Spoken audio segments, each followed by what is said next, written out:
My Sweet Audrina, Part 3.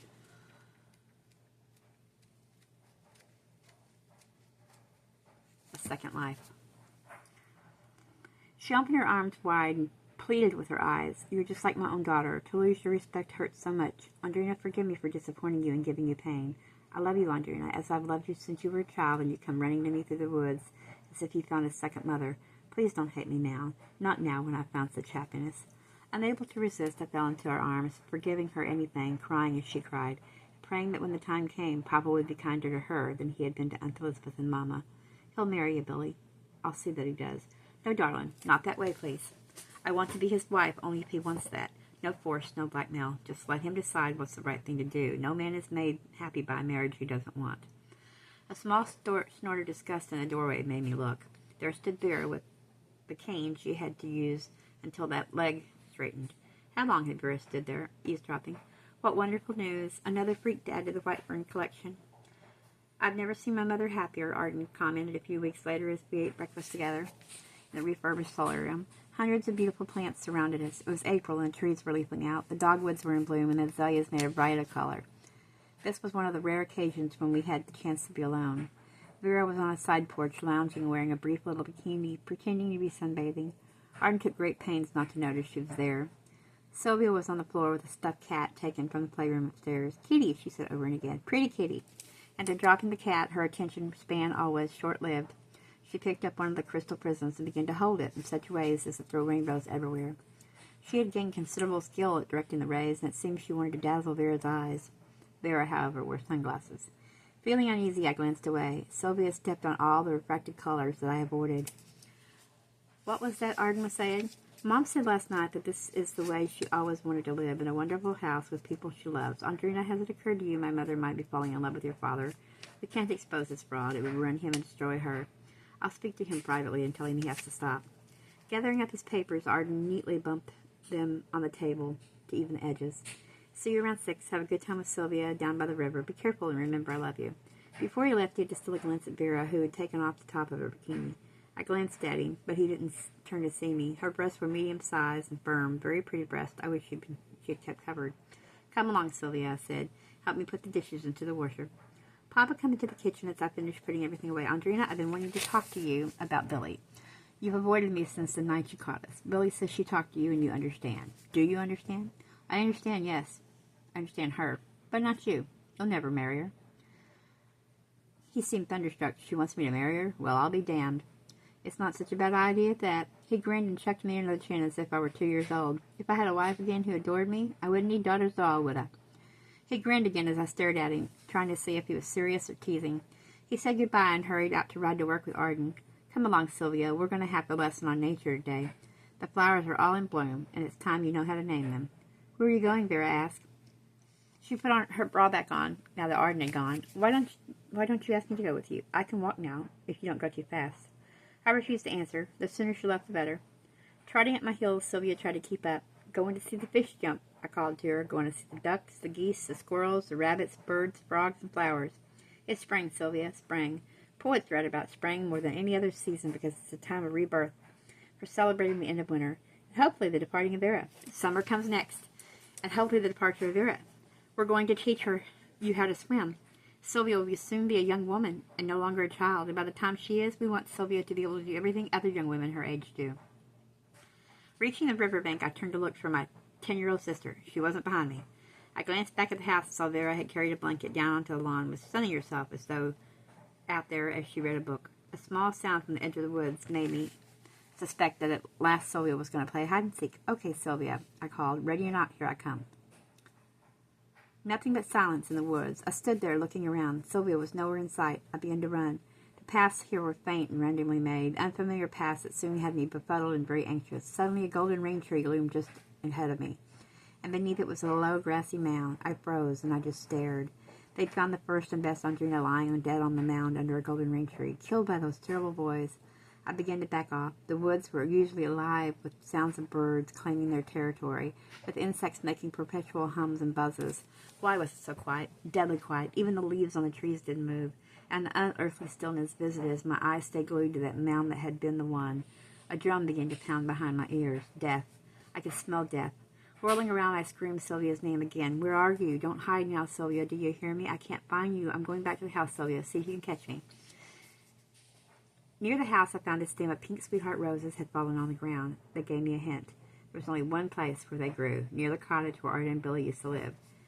Had she made it there and back in such a short time? It had been Sylvia's habit since the first day she came to always pull the prettiest flowers and sniff them. Again I looked around, wondering what to do next. The rose I now had in my hand was warm, the tiny blossoms crushed, as if it held too tightly in a small hand. I stared up at the sky. It was cloudy and looked like rain. I could see Whiteford, though it was a good distance away. But where the devil was Sylvia?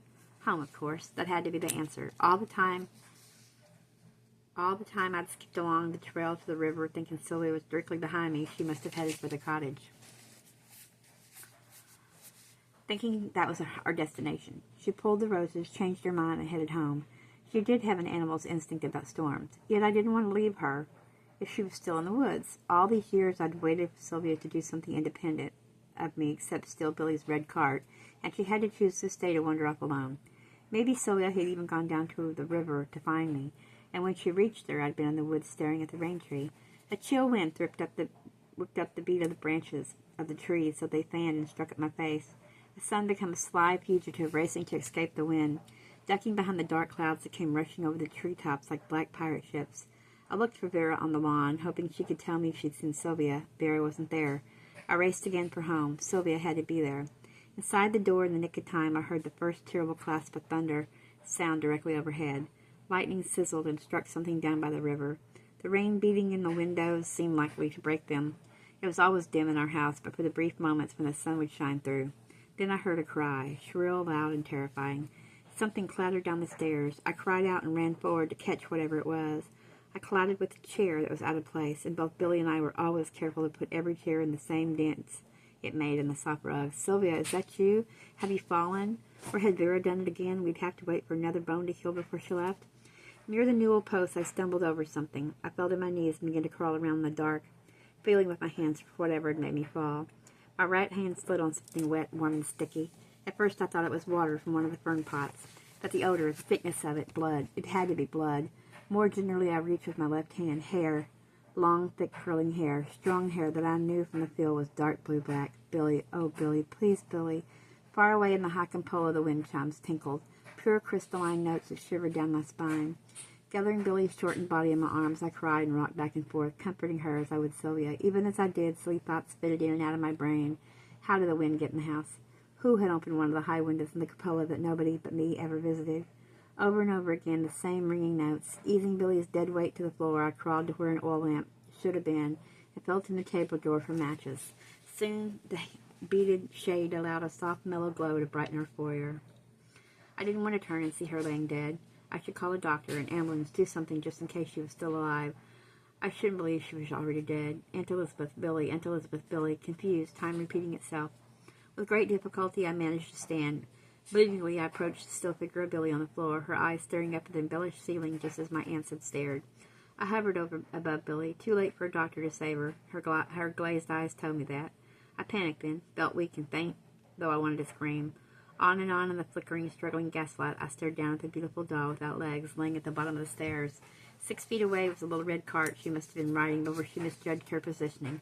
Or maybe she'd been coming down the steps with the cart in tow to turn on the lamps.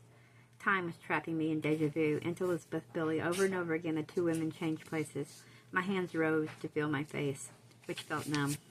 Tears slipped between my fingers. There was no princess doll on the floor, wearing bright blue, with no legs, no feet, no shoes. It was a human being with black mascara smearing her cheeks with tears only recently shed.